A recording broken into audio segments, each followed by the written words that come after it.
Kisah Puteri Yatim Piatu yang Sukses. Episode 039. Karena ia tidak tahu siapa yang dimaksud bos besar, akhirnya Bapak Direksi bertanya, "Maaf Bu, siapa yang dimaksud itu? Saya tidak paham." Maisie pun menceritakan perihal yang baru terjadi di pos security. Bapak Direksi tidak menyangka hal itu terjadi. Ia menjawab akan menyelesaikannya.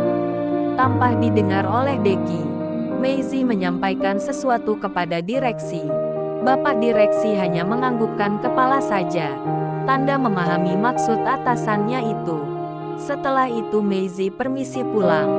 Deki bertanya dalam hati apa maksud Maisie mengajak ia berkunjung ke sini. Mereka berangkat menuju ke suatu tempat. Setelah bos pemilik perusahaan pulang, Bapak Direksi memanggil security ke ruangannya. Padahal Maisie tidak senang dengan orang melakukan praktik suap demi sesuatu. Bapak Direksi menanyakan perihal yang disampaikan oleh bos pemilik perusahaan tadi. Security hanya diam saja. Tanda itu benar ia lakukan. Bapak Direksi tidak mau membuang-buang waktu. Ia langsung memberikan sepucuk surat. Dan security itu pun dipersilahkan balik ke pos jaga. Mereka bertiga sudah tiba lagi ke sebuah perusahaan. Mereka pun sama untuk masuk meminta izin kepada security. Hingga apa maksud dan tujuan Maisie sudah disampaikan kepada semua direksi. 5 kantor cabang, 1 kantor pusat sudah mereka kunjungi semua. Maisie meminta kepada Deki untuk mengantar ia pulang ke rumah. Dan Deki hari ini diberi izin tidak masuk kerja karena menjadi sopir bos pemilik perusahaan, yaitu Maisie. Maisie minta antar sampai di depan pintu gerbang saja. Dan ia memberi waktu kepada Deki untuk beristirahat di rumah. Setelah Maisie bersama Veronica masuk ke dalam pagar rumah, Deki memutar mobil angkotnya untuk pulang.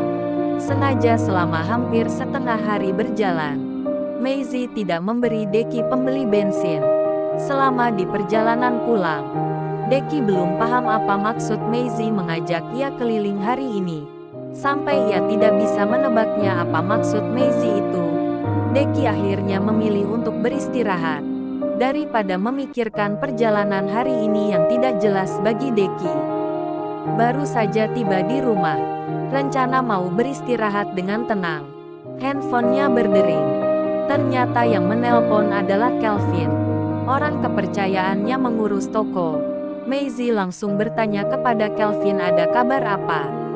Pemilik tanah yang hendak dijual, yang saya bilang kemarin. Sudah dapat saya hubungi, kata Kelvin. Ia memang masih tetap hendak dijual. Jadi kapan dia bisa bertemu, tanya Maisie. Pesannya 2 hari lagi pas hari Minggu pagi. Dia akan datang ke toko, ungkap Kelvin. Baiklah kalau begitu. Nanti saya akan datang ke toko, jawab Maisie. Telepon pun ditutup. Maisie langsung merebahkan diri di atas tempat tidur. Karena hari hampir masuk waktu sore, ia akan beristirahat sejenak. Menunggu waktu malam tiba, Maisie mempersiapkan dan menganalisa apa yang akan ia lakukan demi untuk memajukan semua usahanya. Karena ia merasa apabila semua ia selalu turun ke lapangan, mungkin suatu problem yang sangat sulit. Apalagi di suatu saat ia sudah menyandang status seorang istri.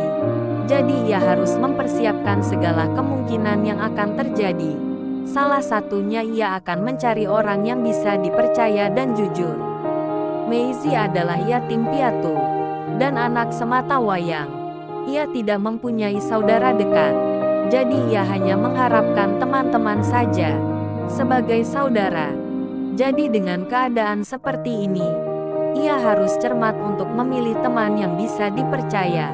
Karena ia tidak mau apabila terjadi kecerobohannya akan membuat suatu penyesalan di kemudian hari.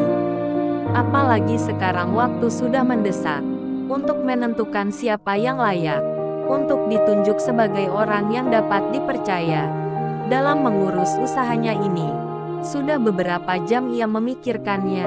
Akhirnya ia menunjuk seseorang dari beberapa orang yang ia analisa.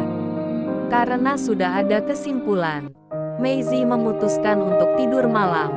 Apalagi besok ia akan melihat dan bertemu pemilik tanah yang hendak dijual, kata Kelvin tadi siang.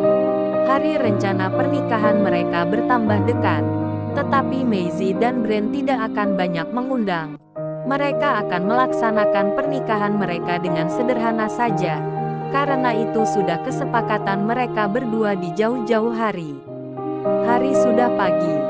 Sarapan sudah selesai. Ia akan berangkat ke tempat tokonya pagi itu. Karena sudah janji sama Kelvin ia akan datang. Sebelum menuju toko, terlebih dulu ia singgah di tempat Brand.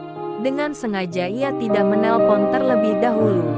Setelah tiba di rumah, Brand pun lagi santai di teras samping rumah. Brand bertanya, ada apa pagi-pagi sudah datang kemari? Kenapa tidak menelpon terlebih dahulu? Saya lagi terburu-buru.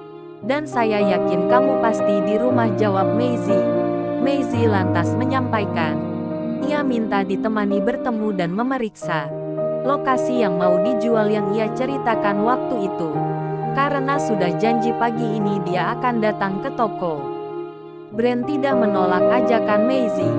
Mereka langsung berangkat menuju toko. Saat mereka tiba, pemilik lokasi itu sudah menunggu di tempat. Mereka berbincang-bincang masalah tujuan mereka. Brand memeriksa legalitas surat menyuratnya. Ternyata asli. Hasil pertemuan mereka sesuai yang diharapkan. Dan semuanya akan diselesaikan hari itu juga. Karena sudah ada kesepakatan.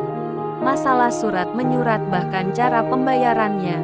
Mereka pun pulang. Setelah tiba di rumah, sebenarnya Brand berat untuk menceritakan sesuatu kepada Maisie. Ia takut Maisie kecewa. Tetapi ini harus disampaikan. Kalau tidak pasti membuat Maisie lebih kecewa. Brand rasa waktunya sudah tepat untuk menyampaikan. Walaupun sangat berat karena ia sangat menyayangi Maisie. Tapi bagaimana lagi? Brand sambil memeluk Maisie. Ia menyampaikan, hari pernikahan kita terpaksa kita tunda dulu. Setelah mendengar kata ditunda, Maisie langsung terdiam. Ia tidak berkata apa-apa. Hanya mata berkaca-kaca. Terima kasih Anda tetap selalu setia menonton video ini. Saksikan terus video selanjutnya hanya di Rafflesia Channel 1010. Agar tidak ketinggalan video terupdate terbaru. Jangan lupa di like, share dan subscribe.